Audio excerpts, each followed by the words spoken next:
Subhanallah, glory be to Allah. Subhanallah, glory be to Allah. Subhanallah, Subhanallah, Subhanallah, Subhanallah, Subhanallah, glory be to Allah. Subhanallah, glory be to Allah. Subhanallah, Subhanallah. আসসালামু আলাইকুম সুপ্রিয় দর্শক, আশা করছি আপনারা সবাই ভালো আছেন। দর্শক বন্ধুরা, আজকে আমরা চলে আসছি নরসিংদী জেলার শিবপুর থানার জয়নগর ইউনিয়নের সুজাতপুর গ্রামে। আজকে আমরা আসছি এই গ্রামেরই মুফতি আসাদুল্লাহ কাকার লটকন বাগানে। আপনারা দেখতে পাচ্ছেন খুবই সুন্দর একটি লটকন বাগানে আমরা এই মুহূর্তে রয়েছি। আর আপনারা জানেন যে সারা বাংলাদেশের মধ্যেই কিন্তু নরসিংদীর লটকনের সুপরিচিতি রয়েছে এবং নরসিংদীর লটকন কিন্তু খুবই সুমিষ্ট এবং বর্তমান সময়ে কিন্তু এই ফলটির জনপ্রিয়তা দিন দিন বাড়তেছে বিভিন্ন ঔষধি গুণাবলীর কারণে। তো আজকে আমরা আপনাদেরকে জানানোর চেষ্টা করব যে এই বাগানে কতগুলো চারা রয়েছে। এখানে আপনারা দেখতে পাচ্ছেন যে গাছে ফলন আসছে, এক একটা গাছে কি পরিমাণ আসলে ফলন আসতে পারে এবং এই বাগান থেকে কাকা এই লটকন চাষ করে প্রতি বছর কেমন টাকা আয় করেন সেই সম্পর্কে আমরা আপনাদেরকে ধারণা দেওয়ার চেষ্টা করব। এবং উনি কিন্তু এই লটকন চাষের পাশাপাশি উনি এগুলোর চারাও বিক্রি করে থাকেন। আপনারা অনেকে লটকনের চারা সংগ্রহ করতে চান, তো চলুন আমরা কথা বলি মুফতি আসাদুল্লাহ কাকার সাথে এবং আপনাদেরকে লটকন সম্পর্কে বিস্তারিত ধারণা দেওয়ার চেষ্টা করি। আসসালামু আলাইকুম। ওয়ালাইকুম আসসালাম ওয়া রাহমাতুল্লাহ। কেমন আছেন? আছি আলহামদুলিল্লাহ, ভালো আছি। প্রথমে একটু আপনার পরিচয়টা দিবেন। আমার পরিচয়টা হলো আমি মুফতি আসাদুল্লাহ। আমার বাড়ি হচ্ছে নরসিংদী জেলা শিবপুর থানা জয়নগর ইউনিয়ন সুজাতপুর গ্রামে। আচ্ছা আচ্ছা, তো আমরা এখন দাঁড়িয়ে রয়েছি আপনার লটকন বাগানে। জি, লটকন বাগানে। আচ্ছা আচ্ছা, এই বাগানে কতগুলো গাছ রয়েছে?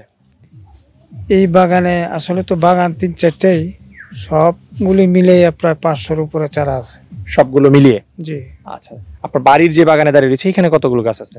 এখানে গাছ আছে 105টা। 105টা? জি। আচ্ছা, তো আমরা তো প্রত্যেকটা গাছে মাশাআল্লাহ বেশ ভালো ফলন দেখতে পাচ্ছি।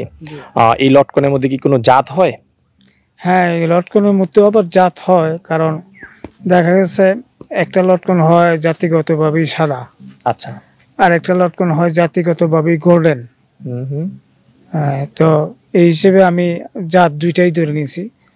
আবার কিছু লটকন হয় ছোট, আবার বেশিরভাগ লটকনই এখানে ভালো জাতের লটকন, যেটা বড় হয় আর কি, বড় সাইজের। জি। আচ্ছা, হ্যাঁ, আমরা এক এক গাছে দেখতে পাচ্ছি এক এক রকম ফলন। যদি আমরা এই যে আপনার পিছনের যে গাছটা বলি, এটার মধ্যে কিন্তু আমরা ছোট এবং মাঝারি সাইজের দেখতে পাচ্ছি এবং আপনার বাগানে আরো কিছু গাছ দেখলাম যেখানে কিন্তু ফলন বেশ বড় হয়েছে। জি, অনেক বড় হয়েছে। আচ্ছা, এর কারণটা আসলে কি? এটা কি পরিচর্যার কারণে না জাতের কারণে? না, এটা মূলত জাতের কারণে। জাতের কারণে? জাতের কারণে। এই যে আমরা যে গাছটা দেখতে পাচ্ছি এটার ফলন কিন্তু প্রচুর রয়েছে। এটা কি জাতের গাছ? এটা আসলে জাতটা ছোট জাতি। আচ্ছা, মানে ছোট জাত? ছোট জাত। আচ্ছা আচ্ছা, এটা আমরা ছোট লটকন বলি। এটা কেজি আমাদের যে বাজার মরজল বাজার, এই মরজল বাজারে এটার কেজি বিক্রি হয় 80-90 টাকা কেজি। আচ্ছা, লোকাল বাজারে? লোকাল বাজারে। আচ্ছা, আর পাইকারি দামে আর কি। আচ্ছা। আর আরেকটা জাত আছে আমার এখানে ভরতেছে অনেকগুলি চারা। আচ্ছা, সামনে অনেকগুলি লটকন ভরতেছে, প্রায় 100 মণ লটকন হবে আজকে পারছে। 100 মণ? 100 মণ। আচ্ছা, প্রতি মণ আপনারা কত করে বিক্রি করতেছেন? প্রতি মণ যেটা ভালো জাতের, এটা তো মন হিসেবে না, এটা কেজি হিসেবে বিক্রি। কেজি কত করে কেজি বিক্রি করতেছেন ভালোটা? 140 টাকা, 160 টাকা ভালোটা? ভালোটা। আচ্ছা, আর যেটা নরমাল সেটা? আর যেটা নরমাল সেটা 120 টাকা। 120 টাকা? 120 টাকা। আচ্ছা আচ্ছা। আর যেটা আরেকটু নরমাল এটা 100 টাকা, 80 টাকা, 85 টাকা, 90 টাকা। এক এক দিন এক একটা বাজার থাকে। বাজার মূল্য হিসেবে 100 টাকার নিচে আমার খুব কমই বিক্রি হয়। আচ্ছা, আমরা তো যতটুকু জানতে পারলাম আপনাদের এলাকায় এসে যে আপনারা এগুলো বাগানে গাছ বিক্রি করে দেন আগেই। আপনি কি গাছ বিক্রি করে দিয়েছেন না নিজেই ফল বাজারজাতকরণ করতেছেন? হ্যাঁ, আমাদের এলাকায় আসলে কেউ গাছ বন্ধক দেয়, কেউ গাছে ফল বিক্রি করে দেয়। তা আমরা এরকম করি নাই, আমরা বন্ধকও দেই নাই, ফলও বিক্রি করি নাই। আচ্ছা আচ্ছা। কারণ হচ্ছে কি, ফলটা বিক্রি করলে দেখা যায় অনেক উজনি মানুষ এই ছোট ছোট শাখা প্রশাখায় উঠে ওজনের কারণে শাখাগুলি ভেঙে যায়, আচ্ছা, ডালাগুলি ভেঙে যায়। কারণ নিজের জিনিস তো আর নিজের মতো কেউ দেখবে না, এই কারণে আমরা নিজেরাটাই নিজেরা বিক্রি করি। আচ্ছা আচ্ছা এবং দামও ভালো পাই। আচ্ছা, আপনার কাছে জানতে চাই এই যে গাছগুলো দেখতে পাচ্ছি যেগুলো, এগুলোর বয়স কতদিন? এগুলির এই বাগানটার বয়স 10 থেকে 12 বছর। 10 থেকে 12 বছর। 10 থেকে 12 বছর। আরেকটা আছে প্রায় 30 বছর। 30 বছর? হ্যাঁ, আরেকটা আছে এরকমই 30 বছর। আচ্ছা আচ্ছা, মানে এই বাগানটা হলো নতুন বাগান। আচ্ছা, আমরা দেখতে পাচ্ছি যে গাছগুলো যত বড় তত বেশি ফলন, আসলে কি যত বড় হয় তত বেশি ফলন আসে? হ্যাঁ, যত গাছ বড় হবে তত ফলন বেশি হবে। আচ্ছা, আর যত গাছ দূরত্ব থাকবে, একটা থেকে আরেকটা দূরত্ব 15 থেকে 20 সেন্টিমিটার থাকবে, ওইটার গাছও বড় হবে, ফলনও ভালো হবে। আচ্ছা, গাছের যে রোপণটা, জি আচ্ছা হ্যাঁ, আমরা দেখতে পাচ্ছি একটা নির্দিষ্ট দূরত্বে আপনারা গাছগুলো রোপণ করেছেন। জি। কতটুকু দূরত্বে এই গাছগুলো রোপণ করেছেন আপনারা? এগুলি একটু ঘন হয়ে গেছে, এগুলি একটা থেকে আরেকটা 10 ফুট। 10 ফুট? জি। আচ্ছা, কিন্তু আসলে সিস্টেমটা যদি 20 ফুট করা যায় তাহলে সবচাইতে ভালো, তাহলে গাছগুলো আরো ছড়বে এবং সে জায়গা পাবে। হ্যাঁ, এগুলি যে আস্তে আস্তে উড়াইতেছি। আচ্ছা আচ্ছা, এই যে হ্যাঁ, কিছু গাছ আপনি এই তুলে যে ফেলতেছেন। গাছ আস্তে আস্তে উড়াইতেছি, আচ্ছা আচ্ছা, মানে অর্ধেক খুঁড়ে রেখে দিছি, আবার একদম পুরাটা খুঁড়ে উঠাই দিব। তাহলে এই বড় গাছ কি তুলে নিয়ে অন্য জায়গায় রোপণ করবেন? হ্যাঁ হ্যাঁ, অন্য জায়গায় রোপণ করবো, যেখানে যে চারা নাই আচ্ছা, অথবা যেখানে চারা একটু পাতলা ওখানে লাগাই। এত বড় গাছ স্থানান্তর করবেন, সমস্যা হবে না? হ্যাঁ, কোনো সমস্যা হবে না, কোনো সমস্যা হয় না। সিস্টেম আছে তো।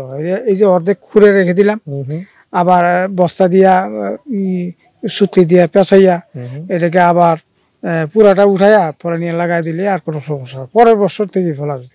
আচ্ছা, আপনার কাছ থেকে প্রথমে একটু জানতে চাই এক একটা গাছে কি পরিমাণ ফল আসলে পাওয়া যায়?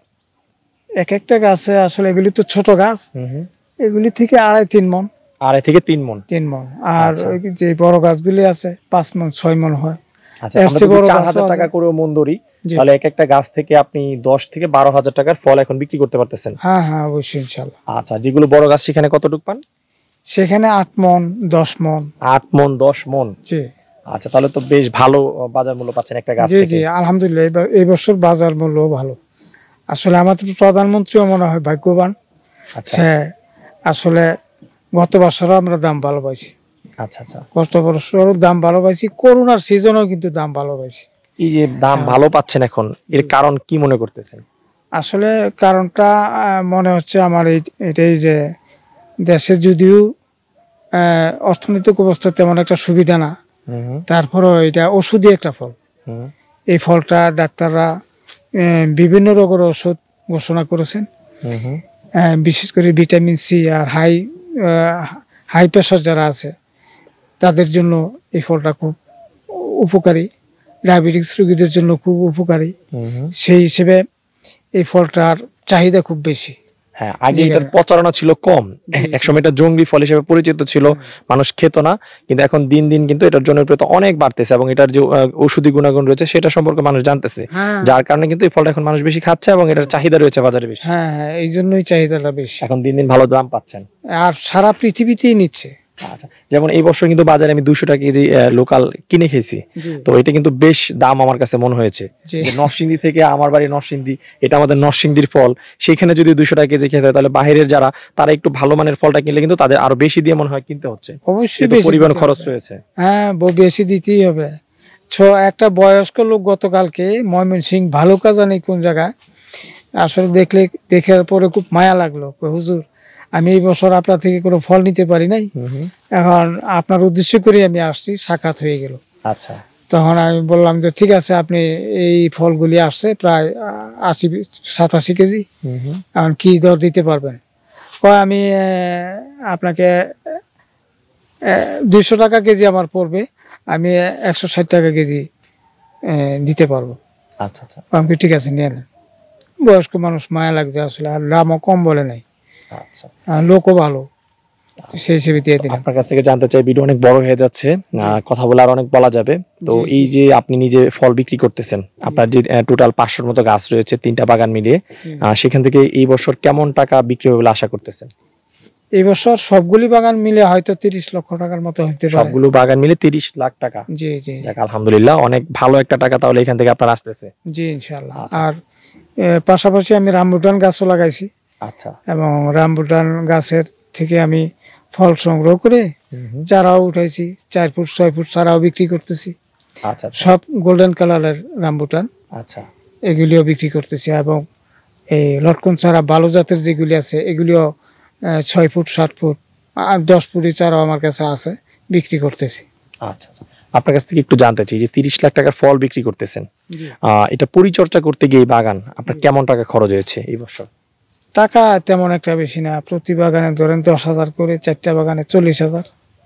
4টা বাগানে মাত্র এক বছরে 40,000 টাকা খরচ? 40,000 টাকা খরচ। আর কিছু অতিরিক্ত খরচ আছে যেগুলি লোকবল নিতে হয়।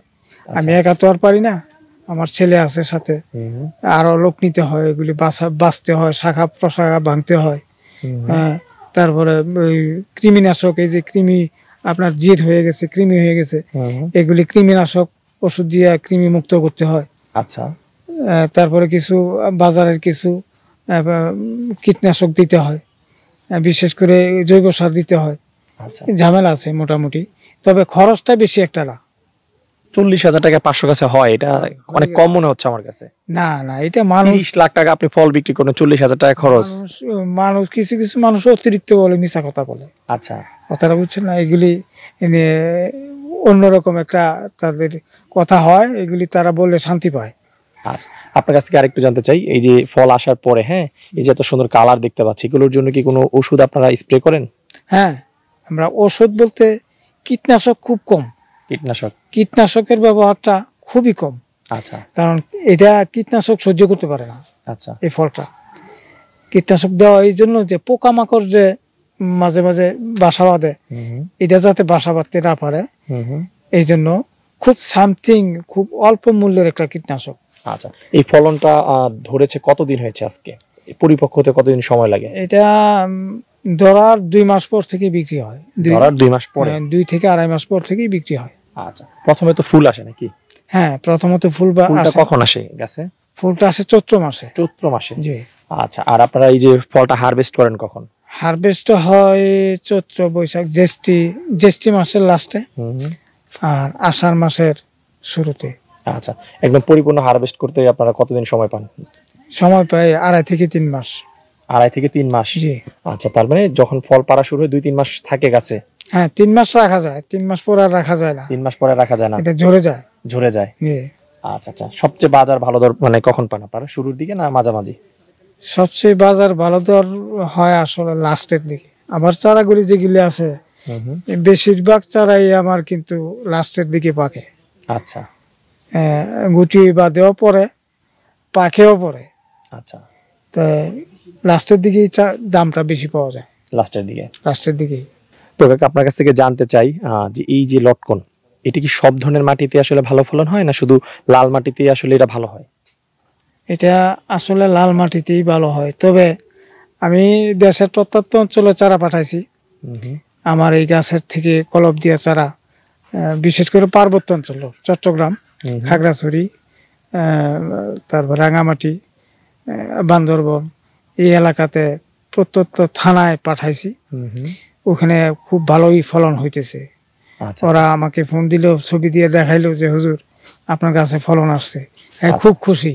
চাকমা জাতি কিন্তু চাকমা, লোকটার নাম হচ্ছে অর্জুন চাকমা, রাউজান উপজেলাতে চাকরি করে। উনিও খুব খুশি ফলন আসাতে। হ্যাঁ, ফলন আসাতে। তো দেখা গেছে এইভাবে প্রত্যন্ত অঞ্চল থেকে তারা খুব খুশি।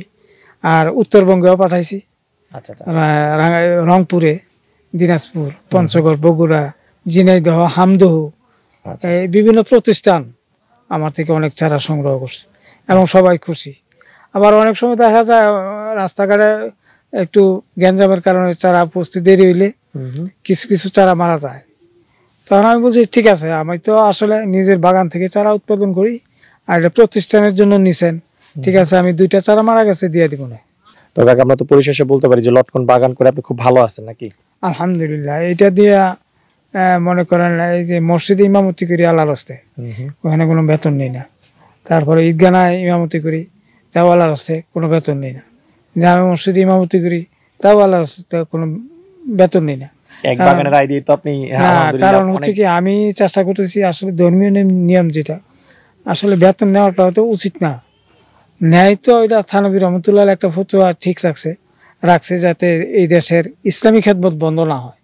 কারণ পেটে কিছু যদি দিতে না পারে তাহলে ইমাম সাহেবরা করবে কি? এই জন্য হযরত থানবী রহমতুল্লাহ আলাইহি এটা ফতোয়া রাখছে যে যাতে কিছু খেদমতে টাকা দেওয়া হয়, কারণ তাদেরও তো পরিবার পরিজন আছে। তো আমি কোনোটা থেকে নেই না, না নিয়ে পারতেছি, আলহামদুলিল্লাহ না নিয়ে পারতেছি। হ্যাঁ, আপনার যেহেতু এখান থেকে ভালো একটা টাকা আয় জি হচ্ছে। জি ভালোটি আয় হচ্ছে। এই টাকা দিয়ে আমি পুরো বছর নিজে চলি, পোলাপানকে লেখাপড়া করাই, কলেজ ইউনিভার্সিটিতে পড়াই, সব এই টাকা থেকেই। আচ্ছা আচ্ছা, ঠিক আছে। তো কাকা এই বাগান কি আরো বড় করার চিন্তা ভাবনা আছে? আলহামদুলিল্লাহ আরো কিছু জায়গা আছে যেগুলি জুব জংলা, এগুলি পরিষ্কার করে এখান থেকে বড় চারাগুলি উঠে ওখানে নিয়ে যাবো। ওইখানে সরাচ্ছেন? হ্যাঁ ঠিক আছে।